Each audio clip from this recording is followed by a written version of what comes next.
Welcome back to Fakro Travels Vlog, guys. So, thank you kepada semua supporter Fakro Travels Vlog yang dah sudi support daripada awal sampai ke sekarang. Yang mau datang ke channel ni, jangan lupa hit the button subscribe, like dan juga share. Kalau boleh share video ni. Dan yang paling penting, hit notification button bell, guys. Kat sebelah tu je, guys.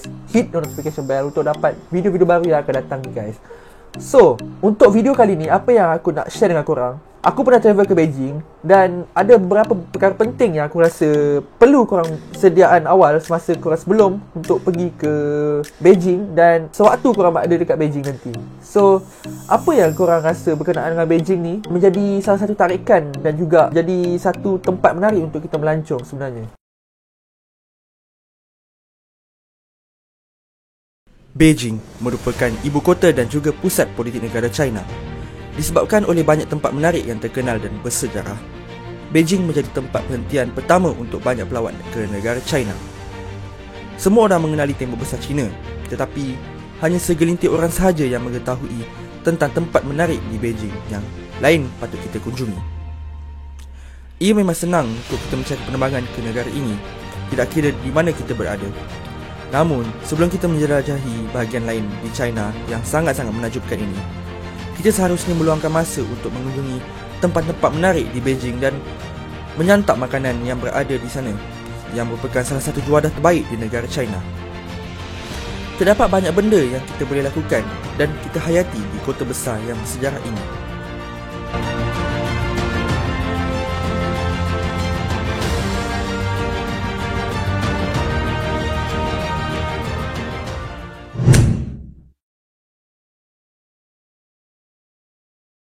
Seperti yang kita tahu, Beijing ni mempunyai beberapa musim, iaitu 4 musim.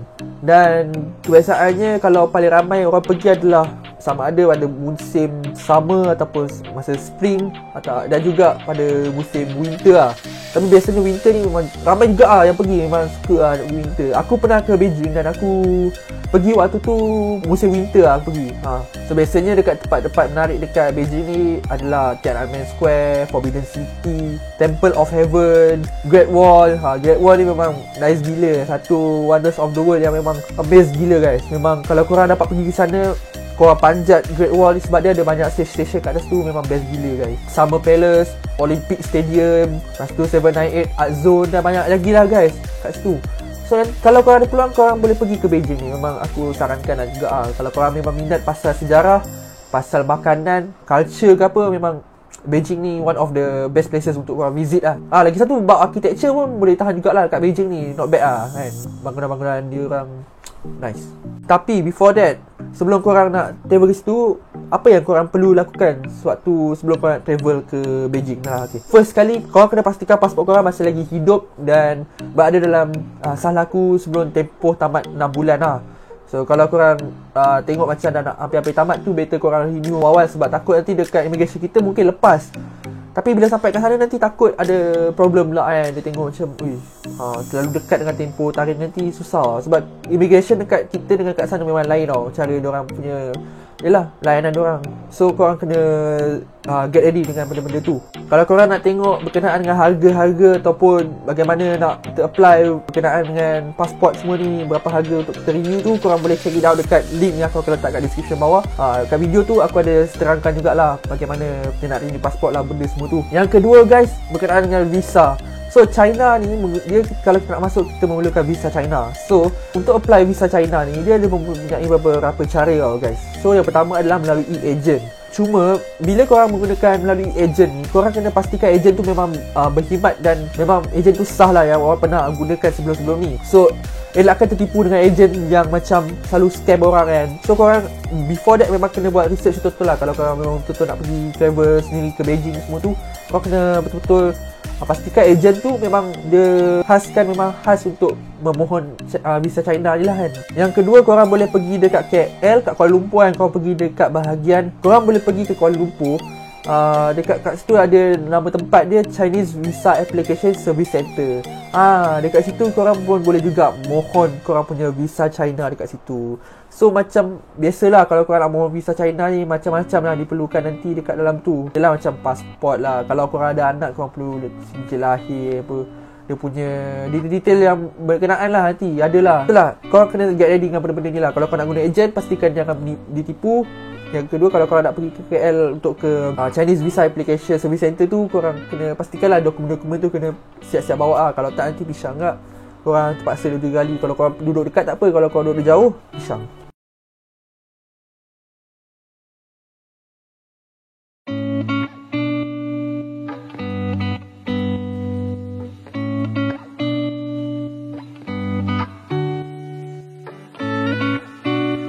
So yang ketiga adalah berkenaan tiket penerbangan. So tiket penerbangan ni kalau korang rajin selalu macam aku ceritakan banyak-banyak kali sebelum ni, korang boleh check dekat kat video-video aku sebelum ni. Aku pernah banyak kali cakap bila waktu yang sesuai untuk korang beli tiket terbang tu, bila harga dia memang ada ni semua tu kan. So korang kena pandai belilah, kena pandai selalu buat research berkenaan dengan harga tiket penerbangan ni. So kena get ready lah. Kebiasaannya tiket penerbangan ni kalau korang pergi sendiri memang ada bergantung ke kadang mahal, kadang okey, dia bergantung ke Boleh lah kalau korang nak naik Asia ke, kalau korang nak naik Mars ke, korang boleh pilih sendiri. Kalau korang nak naik flight lain boleh, tak ada masalah. So bergantung dengan korang, cerita rasa korang. Kalau korang nak murah boleh naik Asia X memang okey lah, not bad. Sebab korang pun perjalanan dalam 5 jam macam tu je tak silap aku 5 jam 5 ke 6 jam lah perjalanan dia tak silap aku daripada Malaysia ke. Okay guys, yang keempat adalah berkenaan dengan tempat penginapan korang, ataupun orang kata hotel lah kan. So korang kena sedia hotel dan tempat-tempat penginapan korang ni. At least bila korang sampai sana, korang ada tempat untuk berteduh, korang dah get ready dengan apa-apa dokumen yang diperlukan. Contohnya detail-detail booking korang. Dan pastikan kalau korang betul-betul nak buat booking dekat contohnya Agoda ke ataupun booking.com ke apa, pastikan betul-betul benda tu tempat yang review daripada orang tu memang bagus lah, reliable, dan korang patut boleh pergi dan menetap dekat situ. And one more thing, kalau tips dia kalau korang boleh pilih dekat kawasan-kawasan yang berdekatan dengan contohnya shopping mall ataupun 7E ke apa, ataupun yang ada store-store yang berdekatan dengan diorang tu, macam senang untuk kemudahan. So it's much better lah kalau kau dapat ambil hotel tu lah. Yang kelima guys, berkenaan dengan insurans. Insurans ni kita memang perlu ambil. Kalau ada masalah ke apa nanti susah. Kalau korang tak ambil insurans ni nanti tak cover. Kita benda tak tahu. Benda ni dia kalau dia tak jadi, alhamdulillah. Kalau dia jadi tu masalah jadi nanti. So nak tak nak korang, insurans berapa je kalau ada yang cakap dalam 3-4 ringgit je macam tu kan. Ada bergantung lah pada contoh kalau kau nak ambil Akza, Afin ke, kalau kau nak ambil apa lain Taraful ke apa tu kan. So bergantung pada korang At least korang ada protection untuk diri korang kan bila korang travel nanti kat luar negara. Yang keenam, kalau korang tahulah berkenaan dengan mata wang lagi lah kan. Mestilah korang kena ambil tahu pasal mata wang. Kalau tak nanti pakai duit Malaysia bayar kat sana pun tak jadi lah kan. So korang kena tahu berkenaan tukaran mata wang Malaysia ke China adalah, kalau Malaysia kita tahulah MYR, kalau China adalah CNY, dia adalah renminbi ataupun yuan lah. Kalau korang nak travel tu, korang kena pastikan duit Malaysia tu korang siap-siap tukar dalam mata wang China. Yang ketujuh ni aku rasa macam agak sakit sikit berkenaan dengan VPN untuk akses internet. Okay guys, berkenaan dengan VPN untuk akses internet ni, tak semua apps yang bila korang masuk dekat China diorang boleh digunakan apps tu. Aku pernah dulu apps apa WhatsApp tak boleh tu dekat China masa aku pergi dulu. Dia macam VPN dia tak kena Tapi bila aku masuk kat hotel boleh, sebab VPN dia aku tak tahu kenapa kan. Tapi bila aku kat luar, aku cuba gunakan VPN yang internet orang luar lah kan, memang tak dapat tu. WhatsApp memang tak masuk. So macam agak susah kita nak communicate dengan orang luar bila korang perlukan apa-apa emergency ke apa kan. So korang kena get ready lah. Contoh macam Google ke, Facebook, Instagram, YouTube, Twitter. So diorang dekat China ni, diorang block semua laman web ni. So korang kena ada VPN yang boleh macam apa ni cakap, untuk kita access IP address untuk kita gunakan benda-benda ni lah. So korang kena standby benda tu. Kalau korang ni jenis yang suka update kat Insta ke apa, memang payah sikit lah. Sebab benda ni kalau kat China ni dia memang sekat benda-benda tu. Kalau nak, korang kena beli internet dan korang kena tukar VPN dia. Yang ke-8 guys, ialah berkenaan dengan pakaian dan ubat-ubatan. So pakaian ni bergantung pada korang. Bila korang pergi musim yang korang nak pergi dekat negara China, dekat Beijing ni lah, Basically macam aku pergi ke Beijing sebelum ni, aku pergi waktu musim winter. And then it was my first time experience pergi ke luar negara waktu tu. So aku tak pernah tahu pun macam mana nak pakai, maksudnya pakai baju sejuk, apa seluar ke apa, kasut ke apa semua tu kan. So itu pengalaman yang best lah. Sebab daripada situ kita belajar, daripada setiap travel kita tu kita belajar macam mana kita nak sesuaikan diri kita. And first time masa tu aku dapat rasa musim winter bapak sejuk gila masa tu, sampai ada satu tahap tu sejuk dia sampai negatif 20 istilah aku. Negatif 20 dekat Great Wall. Itu memang gila, sejuk gila man. So masa tu aku pun bawa macam pakaian yang sejuk, lepas tu pack pemanas untuk badan kita semua tu. Lepas tu yang kelakarnya aku dulu pakai kasut biasa. Aku pakai kasut winter bai. Kasut winter yang tebal tu untuk kalau ada saji ke apa dia tak jatuh kan. Tapi masalahnya aku pergi sana dia tak ada saji waktu aku tu. So macam apa dah lah kasut tu berat bai. Macam yelah, ni experience aku lah. As a first timer masa aku pergi tu aku tak tahu apa-apa kan. So lepas tu aku dah tahu lah apa benda yang aku nak buat kan bila aku pergi ke negara-negara yang mengikut musim lah guys. Kalau kau pergi musim panas, musim luruh ke apa, ikut pada korang lah nak pakai style macam mana kan.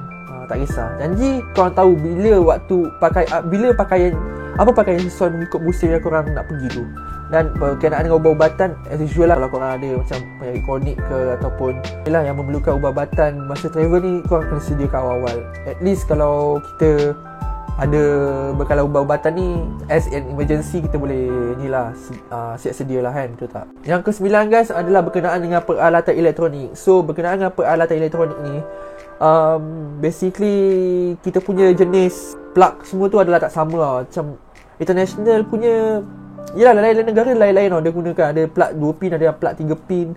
So kalau kat China ni nanti aku tunjuk macam mana dia punya tempat plug soket dia tu lah. Lain gila tau guys. Dia tak silap aku nipis dia punya tu lah. Ataupun bulat tak silap aku tak ingat lah. Kalau kita nak dapat gunakan benda tu, kita perlu beli satu adapter lah. Adapter yang macam boleh masukkan semua jenis international plug tau. So bila korang beli tu, korang just cocok dekat soket dia. Dan korang cocok lagi kita punya plug lah. Macam plug kita, sekejap macam ni kan, plug Malaysia ni kan kita 3 kan, 3 pin. But then kalau dekat China, dia ada 2 je, tapi dia jenis tajam tau. Tajam yang lurus macam ni. Dia lurus je, dia tak ada yang macam segi, dia tak ada macam segi 4 macam ni lah. So korang kena be aware lah benda tu. So korang boleh beli adapter dia. Dan nanti aku tunjuk contoh adapter dia, korang boleh beli untuk as a persediaan korang lah. Kalau beli 2 pun okey juga. Nanti senang lah, boleh masuk banyak soket nanti situ. Yang ke-10 guys, yang ke-10 ni bagi aku korang kena get ready. Yang ke-10 ni sebab berkenaan dengan apa guys? Berkenaan dengan apa? Pi? Apa? Kencing? Berkenaan dengan tandas guys. Okay, tandas ni merupakan tempat yang kita memang akan selalu kita kunjungi. Sebab kalau kita nak melepaskan hajat, nak kencing ke apa. But then dekat China ni, dekat Beijing lah especially bagi aku, dekat Beijing, tak tahu lah kat seluruh tempat China sebab aku tak pernah pergi lagi kat bahagian Guangzhou ke, dekat Hangzhou ke, dekat Xi'an ke, aku tak pernah pergi lagi lah. But then dekat Beijing ni, dia punya toilet dia guys, ya Allah, teruk nak haram dia punya toilet dia. Korang bayangkan, aku pergi waktu sejuk waktu tu. Korang tahu waktu sejuk macam mana. Kalau korang buka aircon pun sekarang, macam aku tengah pakai aircon sekarang, kita nak kencing pun, nak mandi, lepas kita mandi tu, contoh lah kita mandi, kita keluar bilik, kita akan rasa sejuk atau tak. Okay, waktu dekat sana dah lah sejuk. Lepas tu waktu tu kita orang keluarlah pergi dekat tempat yang tempat pelancongan ni. Contohnya dekat Forbidden City semua kan, dekat Tiananmen Square. Aku ingat lagi. Aku dekat Tiananmen Square. Dekat situ memang dia punya setiap station dia memang besar kan. So that tak silap aku ada satu tandas je dekat situ. Dia dekat kawasan, ada macam dekat kawasan lake ada kat situ. Macam apa ni, macam kolam lah. Ada kolam, lepas tu kat sebelah kiri sikit ada toilet. So itulah first time aku pergi toilet dekat China ni. Aku pergilah masuk kat toilet tu. Bapak, tak silap aku dekat situ ada, dekat dalam kawasan situ, dekat Tiananmen tu ada satu toilet je dekat setiap stesen. Satu je. Maksudnya banyak pintu-pintu lain, jauh lagi lah toilet dia. So kat situ ada satu tu je. So bila semua pelancong dah tumpuk kat situ, ya Allah, dia punya bau Bau tengit dia, bau hancing dia, gila bapak Masalahnya tak silap aku dia toilet dia satu lelaki satu perempuan je. So bercampur bapak dia, tak tahu cakap macam mana. And then aku rasa macam okey lah kan, tak tahu lah macam mana dalam ni. Aku masuk tak ada air guys, tak ada air. Lepas tu dia punya tempat berak dia, tempat dia punya berak, tempat kita nak membuang tu kan, ya Allah, dia tak ada air. Bukan macam jenis kat Korea yang kita tekan kat tepi tu, dia keluar dekat bawah kita punya tu kan, dia keluar kan. Tak ada. Masa aku pergi tu kat tak ada. Dia kena ya Allah, kita kena siap-siap bawa botol guys, bawa botol air mineral ke apa untuk kita standby, untuk kita kencing atau kita basuh. Yelah kalau kita nak membuang hajat ke apa kan. Memang tu lah, kita kena get ready gila kat sini. Berkenaan tandas ni memang tak boleh nak cakap apa lah. Memang tandas gila-gila bapak Pengalaman, bagi aku pengalaman yang teruk lah masa aku kat tandas dekat China ni, memang gila. So ya, standby tisu juga kalau korang jenis tisu. Tapi kita orang Malaysia takkan nak pakai tisu. Memang takkan biasa pakai tisu lah guys. But then ya, terpaksa lah kita kena standby benda-benda tu. Especially air lah. Air memang susah guys. Diorang tak sediakan air langsung lah kat tandas diorang. Tu worst lah bagi aku lah. Tandas memang kena get ready. So yang terakhir yang aku boleh bagi tips lah dekat korang kan, berkenaan dengan bahasa dan juga berkenaan dengan makanan halal. So kalau bahasa ni, yelah basically dekat Beijing ni menggunakan bahasa Mandarin. Kalau kita boleh berbahasa Mandarin dengan sangat lancar, itu adalah satu bonus untuk kita bila berinteraksi dengan dia punya community dekat sana. But then kalau korang tak boleh, korang boleh just speak dalam bahasa Inggeris ke apa. Sebab dia basically yang travel agency ke apa, dia orang akan bawa korang ke area-area yang biasa turis akan datang. But then diorang pun akan tahu korang ni turis ke apa, diorang akan try untuk speak English juga lah. But then tak semua lah yang boleh speak English. But ya, kita cakap je lah kan. And then kalau berkenaan dengan makanan halal ni, memang senang nak dapat dekat Beijing ni. Memang senang nak dapat sebab komuniti Muslim dekat Beijing ni boleh dikatakan ramai juga. And makanan halal tu memang senang nak dapat lah. So korang jangan nak risau berkenaan dengan makanan halal tu. Korang boleh buat research. Kalau korang pergi sendirilah kan, korang boleh buat research dulu. Kalau korang pakai travel agency, memang diorang akan bawa dekat kawasan tempat makanan halal lah. Lagi satu dekat ada masjid lah, semua tu memang cukup semua guys. Korang jangan risau. Okay guys, itu saja untuk video kali ini. So video kali ini berkenaan dengan kenapa Beijing ni merupakan salah satu tempat yang patut kita lawati, dan apa persediaan yang perlu kita lakukan sebelum kita travel ke Beijing lah. Apa yang kita patut tahulah kan. So apa korang rasa untuk konten kali ni, tips before kita travel ke Beijing ni? Kalau korang ada apa-apa komen, hit the comment section kat bawah ni. Dan kalau korang ada pengalaman pernah pergi ke China, korang bagi tahu je kat bawah. Nanti aku boleh, yelah, kita boleh share pendapat masing-masing. And jangan lupa pada siapa yang datang ke channel aku, dia belum subscribe, kan button subscribe, like dan juga hit the notification button bell guys, untuk update video-video yang akan datang. So itu saja aku rasa untuk video kali ni. So kita jumpa lagi untuk next video yang akan datang. Bye bye.